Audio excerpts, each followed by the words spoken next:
everybody. Got a Camaro project. It's been a while since I've done some work on the Camaro. It's been sitting in the garage here all winter, and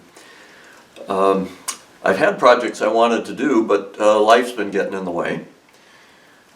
But this one's kind of urgent. Spring is coming, it's time to get it out of the garage and back on the road. And when I put it away last fall, well, for some time I've had a little bit of a leak, power steering leak. You know, an occasional drip here or there. But when I put it away last fall, I noticed it was getting worse. And if I steered over, put a little pressure on it, I got quite a bit more leak. There's a number of places it can leak. I'm not perfectly sure, but I think, you know, based on looking at it from the top side, I'm pretty sure that the pressure hose is leaking. And these hoses are now, it's an 85, so these hoses are 40 years old. And the pressure hose has always been wet ever since I had the car. And it seems to me that it's, you know, it's starting to seep and it's dripping. So while I'm at it, I'm going to replace the pressure hose and I'm going to replace the return hose. And at the same time, because the fluid is very, very old, I'd like to change it. Now, you really can't change it. There's a procedure called flushing. And I have a service bulletin that goes back to 1985, and I have some pages out of the service manual, out of one from 1991. I've got my regular service manual, but I figured, you know, the 91 has probably a little bit more updated stuff in it. And so it's a little bit of a challenge. One of the things, you'll see I got a piece of clear plastic hose. The challenge is that you need to start the car, have it running, idling, with the return hose off, and, you know, dumping the return into a bucket or a, you know, some kind of container. It's been a long time since I worked around power steering, but when I was in brakes, in the Hydro Boost brake world, you know, our power steering pumps, the ones we were using, which were Saginaw pumps most often, typically ran like 2.5, 3 gallons a minute. So you can move a lot of fluid. So it's, I'm not quite sure how I'm going to go at this. I think I may very well, I'm going to have somebody in the car, you know, fire the car up and let it idle, but I think I'm going to have them run short periods of time and shut it off. Because with the belts running, you need to be able to go in and fill. What you want to do is drain and then keep filling until you get clean fluid coming all the way through. So what I took was a piece of new return hose, and I've got a piece of, I think this is 5/8. It goes real nicely over the outside of clear plastic. And I'm going to try to fasten it into the bottle so that the pressure won't, you know, cause it to blow out, because I think it will. Try to restrain it, but I'd like to be able to see the color of the fluid coming out. I've got a full gallon of fluid that I'm going to feed it.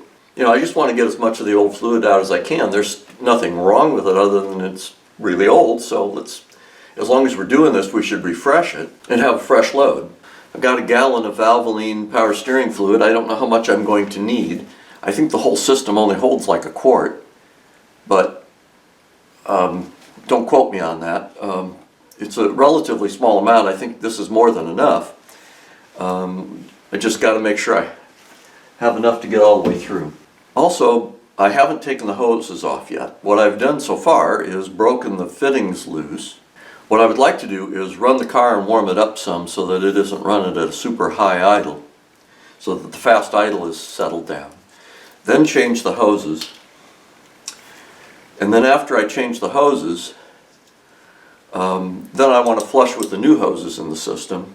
You know, anything that comes out will go, you know, we'll flush anything that got disrupted while I was changing things.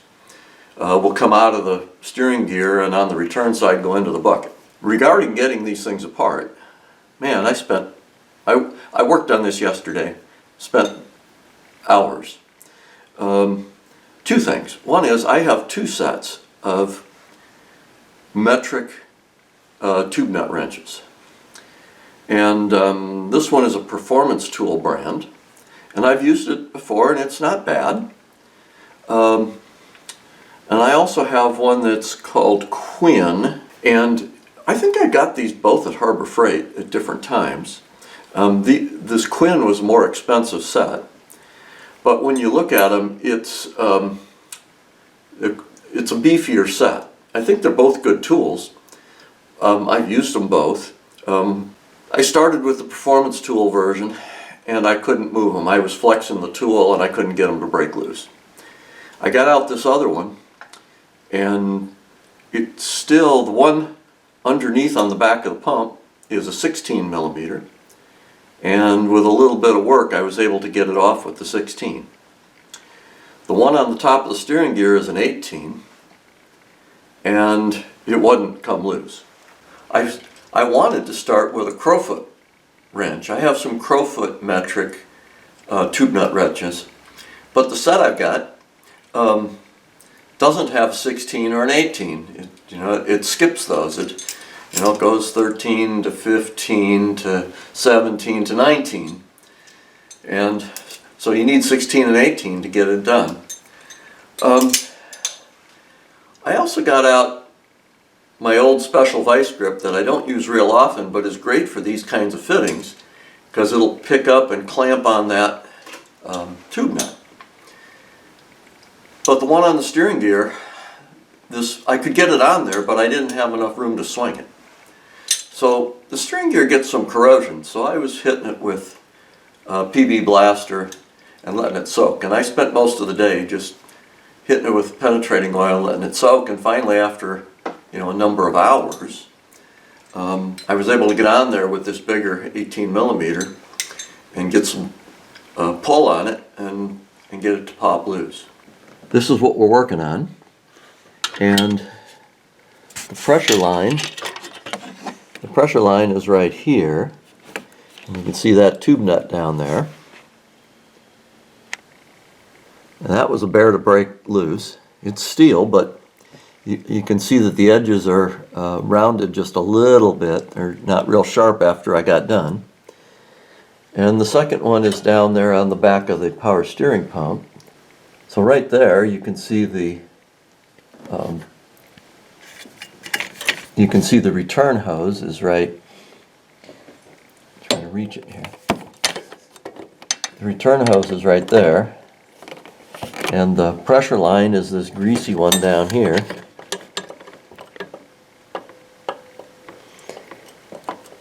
And it goes into the back of the pump facing the engine back there. So the pressure line I have to get from underneath, laying on my back.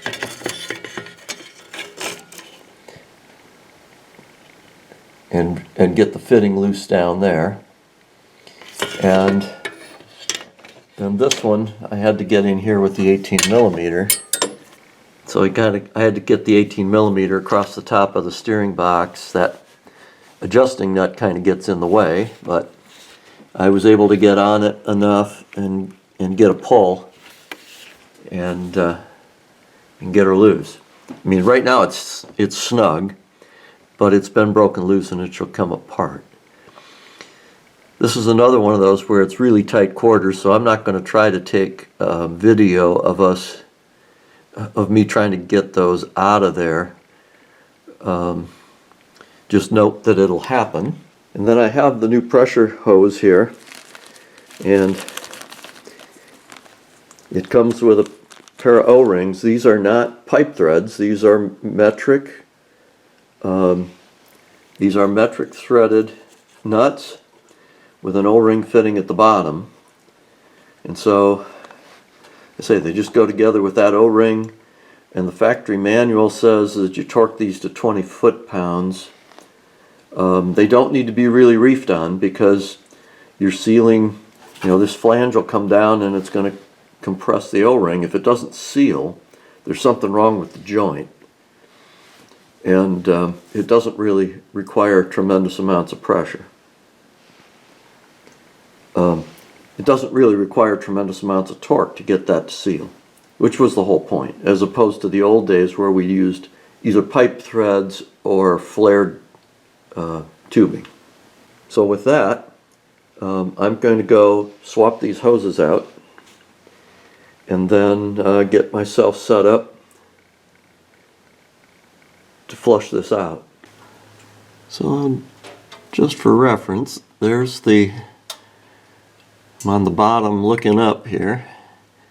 There's the power steering pressure hose fitting, and there's my tube wrench on it. So I'm going to take that one loose, and then I'm going to get the one on the top, and we'll see what we can do. And you can kind of see there's the pressure hose right in front of me, and it looks to me like it's weeping here at the joint and running down the hose, but it didn't do bad here. You know, the car's been warmed up a little. Let's get her changed. Alright, well, I got both ends loose. This one's loose with the 18mm off the top of the gear there. And you can kind of see down below the other end is hanging. Yeah, it's difficult to see, but I got it from underneath. You need a good pan underneath, because I got a bunch of oil came out when I started by breaking loose the one that goes in the back of the pump, the pressure side, and just let it drain for several minutes before I even attempted to break loose the top one. And then when I get the top one out, I want to be careful I don't dump a bunch of gunk down in there, a bunch of dirt. The next one is I got to get the old hose off here, this guy, and you know, I've got a small screwdriver. You got to get these old clamps are crimped. The new ones I'll use screw clamps, but I think what I got to do is get underneath here. Let's see if I can. There's probably a couple ways to go at these, but I just need to peel that clamp back, get it off, and see, the hose is already loose. So once I get that one off, I can start putting the new ones back on. Alright, so I got the hoses out. There's the old one. And there's the new one with the O-rings on and a little bit of lube, a little bit of oil, power steering oil on them. And the new hose looks like a pretty darn good match for the old hose. You can see those old O-rings are kind of flattened out, but they were working. Then I got the old hose off right there. And the upper end came off real easy. The lower end I had to cut, slice lengthwise to get it to come loose. It was baked on there pretty good. And then there's my new hose.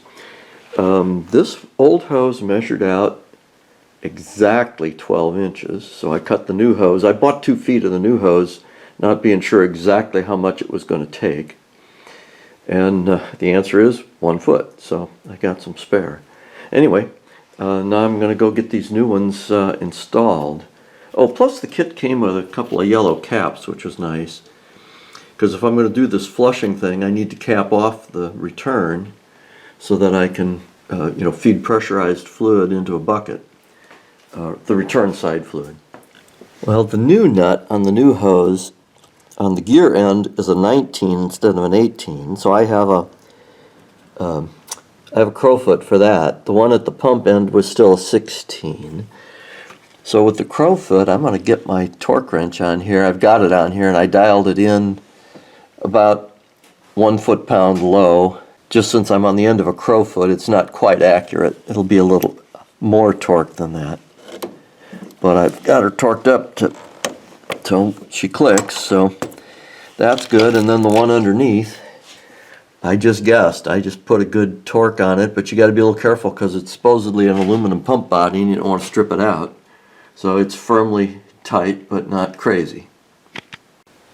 Now this is going to be a challenge because the fill cap is down here.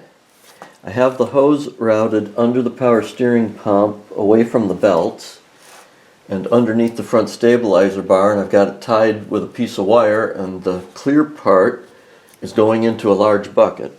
Hopefully it stays there. I have a funnel, a long funnel, which will help me fill.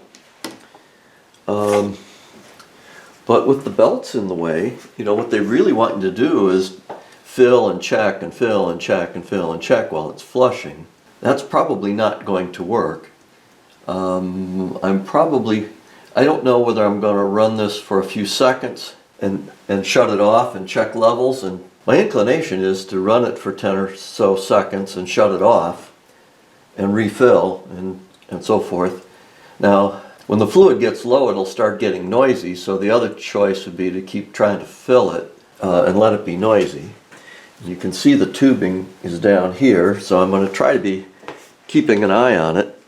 But, you know, the process, according to the book, is to idle, be filling that while it's draining, maintaining it at a full cold level, and have whoever's in the car turn the wheel back and forth. And in this car, it's only like 2 turns lock to lock, so it's like 3/4 of a turn and then to straight and 3/4 of a turn the other way to try to work the fluid out of the gear. Then once it's done, once I'm done flushing, I need to hook the hoses up, and then I need to go through the bleeding process and bleed the air out because it's going to get some. I'm not going to be able to keep up with this. This will be interesting. We're going to kind of see how it goes. Let me get my gallon of juice here, and I'll say go ahead and start it, and I'm going to watch. What I was going to try to tell you on the steering, while I'm filling it, they want you to turn the steering one way and then the other. Right now, it's pointed straight forward. The steering wheel ought to be looking normal. The steering on this is really fast, so all you need is like it'll only go like 1 turn each way, and then it'll be locked to lock. So turn from the center 3/4 of a turn, go back to center, turn 3/4 of a turn the other way, go back to center. You got to stay on the key until it starts. It isn't like the new cars that you can just let go of the key and it starts itself. This is old tech. So hold the key until it starts. But if you've got it so the dash is lit up yet, go ahead and turn the wheels so you get the feel of it. Go all the way to one side. You know, it's like 3/4. So if you keep going it, and then back to straight, and then 3/4 the other way. Yep, like that. Because what that does is it flushes old fluid out of the gear as you. About that speed, or Yeah, about that speed. You don't want to go too fast. Just back and forth a little. Go ahead and start it up, and we'll see if this works. Okay, ready? Yep.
Alright, well I've put about 2.5 quarts through it, and it was looking pretty good. You were cycling it back and forth, right? I could see it. Let me see how far down it is, whether I was keeping up with it or not.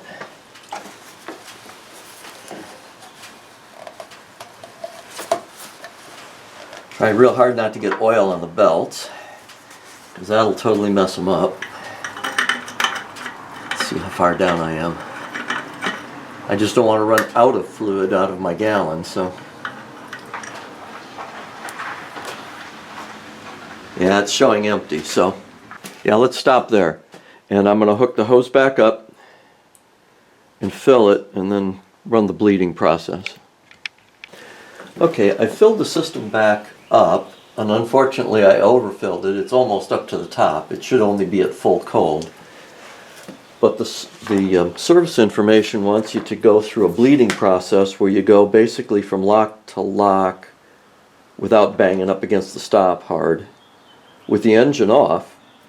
And the service bulletin for this car said do it at least 40 times if you've got the cooler that goes all the way across.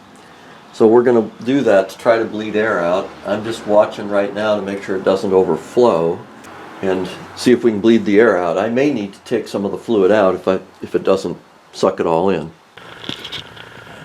All right, back left. See, I started with the fluid all the way at the top by accident, and it's now down about an inch, inch and a half, and we're up to 21 cycles left to right. Gonna aim for 40. Okay, we got 40 cycles, full left to full right with the engine off. The fluid level's still a little bit high. What I'm gonna do is we're gonna start it up and just run it for a couple of minutes and let it idle and circulate, and then I'm gonna check it again.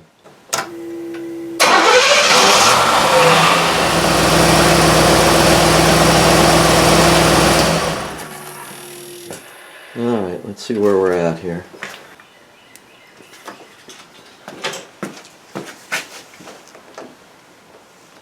Well, it dropped quite a ways when we started the car, so you see how high we are now.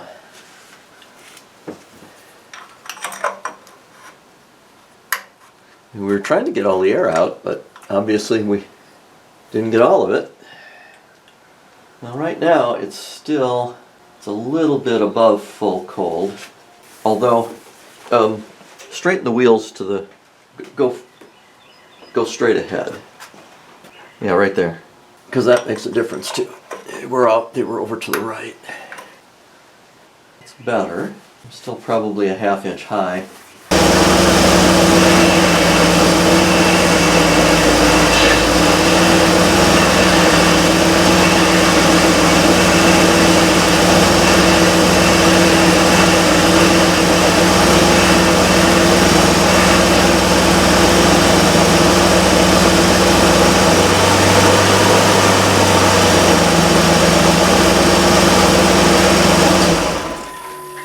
So I think I'm done. It feels good. The bulletins and service information, so I did flush, and I let it idle, and it's impossible to recheck. So I just kept filling and kind of listened, and when it sounded like it was getting low, I just kind of kept a solid stream going till I put, almost 3 quarts into it, 2.5, and then we went through the 40 cycles of bleeding, and you could watch. I got it too full, but it was almost to the top, almost going over. And then as we bled it, it dropped down in. And as I fired it up and ran it a little more, it's gone down even more. But you just heard it. I can steer it on the ground now, lock to lock. It looks fine. I'll just say the service information said that if you really had contamination and you needed to flush it, they wanted you to do this twice, which was fill it, run the stuff through, do the bleeding, do where I am now, and then disconnect the drain hose and go back through it a second time. And then go back and fill and bleed and so forth. I didn't really have it contaminated. I just wanted to get the old fluid as much as I could out of there. And I think I did.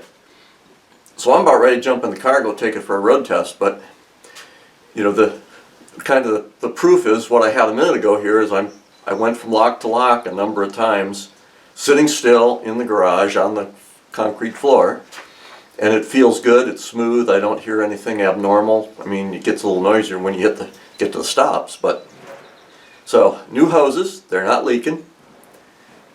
Another job done. Just one more thing here. After I got done running it back and forth on the floor and checking it all out, and I've rechecked the fluid now with it sitting on the ground with the engine off, and I'm about 1/8 of an inch above the cold full mark, but I'm also not stone cold anymore because it's been running for a number of minutes. So starting this process with it just about overflowing, it absorbed all that down to 1/8 inch over full cold. I'm going to leave it alone for now, and if it doesn't come in, I can always suction a little bit out, but I think it's close enough for what I'm doing. Hey, I'm back from my run, and it dropped some more. By the time I got back, even though it's good and hot, the the level is basically, it's above cold add. It's still on the dipstick, but it's below cold. So I had to add a little bit more. I'll wait for it to cool down and top it off, but I think we're good. And basically, you know, the job took 3 quarts to flush and refill, and I think I'm good. So thanks for watching. That's all for now.